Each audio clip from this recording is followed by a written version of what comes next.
वक्त बड़ी खबर मिल रही है अलीगढ़ से, जहां अलीगढ़ मॉड्यूल जो आईएसआईएस का अलीगढ़ मॉड्यूल है उसको लेकर एक बड़ा खुलासा हुआ है। जानकारी यह है कि एटीएस ने जब पूछताछ की है तो आईएसआईएस का प्लान डीकोड हो गया है। वजीहुद्दीन से पूछताछ में यूपी एटीएस को एक अहम जानकारी मिली थी। भारत के खिलाफ जिहादी प्लान वजीहुद्दीन बना रहा था। यूपी एटीएस ने वजीहुद्दीन, अब्दुल्ला और माज बिन तारिक से भी कई सवाल पूछे और इन तीनों से जब पूछताछ हुई तो ये पता चला कि एक बड़ा जिहादी प्लान भारत के खिलाफ बनाया जा रहा था और उसका खुलासा हुआ है। यूपी एटीएस ने अपनी पूछताछ के दौरान कई जानकारियां ऐसी पाई हैं जो काफी संदिग्ध थी और भारत के खिलाफ एक तरह से प्लान बनाया जा रहा था। आपको हम दिखाते हैं एक पूरी रिपोर्ट।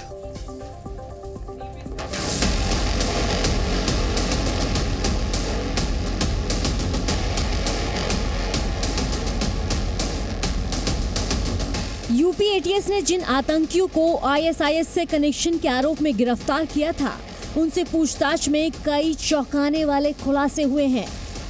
ये खतरनाक आतंकी पूरे देश को दहलाने की साजिश रच रहे थे।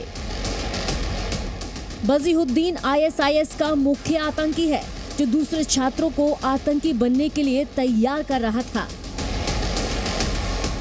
सबसे पहले हम आपको बताते हैं कि गिरफ्तार आतंकियों ने पूछताछ में क्या राज उगले हैं।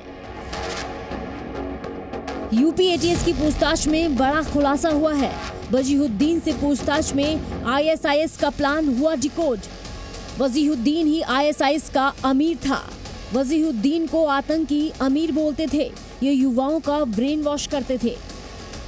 पुणे और दिल्ली मॉड्यूल के साथ मिलकर देश में कई जगहों पर हमले की साजिश रच रहे थे। वजीहुद्दीन और माजबिन पुणे मॉड्यूल के सदस्य शाहनवाज के साथ मिलकर धमाकों की ट्रेनिंग ले चुके थे। यूपी के कई जिलों में जिहाद के लिए इस्लामिक फौज बनाने की तैयारी चल रही थी। ये सभी बातचीत में कोड वर्ड निशाना शब्द का इस्तेमाल करते थे। दरअसल वजीहुद्दीन ने अलीगढ़ मुस्लिम यूनिवर्सिटी के छात्रों का संगठन तैयार किया था। उसके निशाने पर ऐसे छात्र होते थे जो सिस्टम से निराश होते थे। ऐसे स्टूडेंट को आसान निशाना बनाया जाता था। वजीहुद्दीन आईएसआईएस के लिए ओवरग्राउंड वर्कर के तौर पर भी काम कर रहा था। बातचीत का खुलासा ना हो इसके लिए कई कोड वर्ड में बात होती थी। वजीहुद्दीन को उसकी विचारधारा से जुड़े हुए लोग अमीर कहते थे। अमीर का मतलब शासक होता है। यूपी एटीएस ने आतंकियों से पूछताछ में खुलासा किया है कि कोड वर्ड निशाना के इस्तेमाल के पीछे भी गहरी साजिश थी। आतंकियों की साजिश हिंदू धर्म गुरु को मारना, उन इलाकों में ब्लास्ट करने की तैयारी जहां पर भीड़ भाड़ होती है। इसके साथ ही अयोध्या के आसपास केमिकल ब्लास्ट करने के लिए जगह ढूंढना। उन सब जगहों और आदमियों को निशाना कहा जाता था। वजीहुद्दीन, अब्दुल्ला अरसलान और माजबिन से एटीएस ने 11 सवाल पूछे थे। एटीएस ने हर उस राज को जानने की कोशिश की जिससे आतंक का पर्दाफाश हो। वजीहुद्दीन से सबसे ज्यादा सवाल पूछे गए। एटीएस के कुछ बड़े सवालों से हम आपको रूबरू करा देते हैं। एक दूसरे के संपर्क में कैसे आए? क्या करने की प्लानिंग कर रहे थे? वजीहुद्दीन क्या है आईएसआईएस में? किस तरह की प्लानिंग कर रहे थे? वजीहुद्दीन का प्लान क्या था? कोड वर्ड निशाना क्यों प्रयोग होता था? युवाओं का ब्रेन वॉश कैसे होता था? तुम लोगों के ग्रुप का नाम क्या था? आईएसआईएस के गिरफ्तार हुए आतंकियों से पूछताछ में यूपी एटीएस को कई अहम खुलासे हुए हैं। इसके साथ ही आईएसआईएस के आमिर वजीहुद्दीन से जुड़े तमाम तथ्यों के बारे में भी यूपी एटीएस को मालूम चला है। यूपी एटीएस लगातार वजीहुद्दीन, माज और अब्दुल्ला से पूछताछ कर रही है और उनके बताए लोगों को अब जल्द ही ये माना जा रहा है कि यूपी एटीएस गिरफ्तार भी करेगी।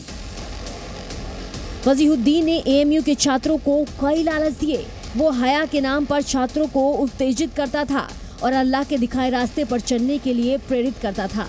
वो कुरान को ही मुस्लिमों का संविधान बताता था।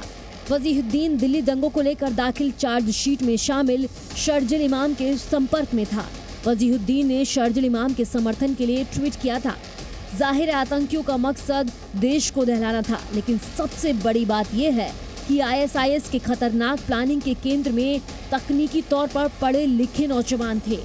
यानी तकनीक के साथ दहशत की प्लानिंग को अंजाम देने की पूरी तैयारी थी। विशाल रघुवंशी के साथ ब्यूरो रिपोर्ट, जी मीडिया। जी न्यूज़।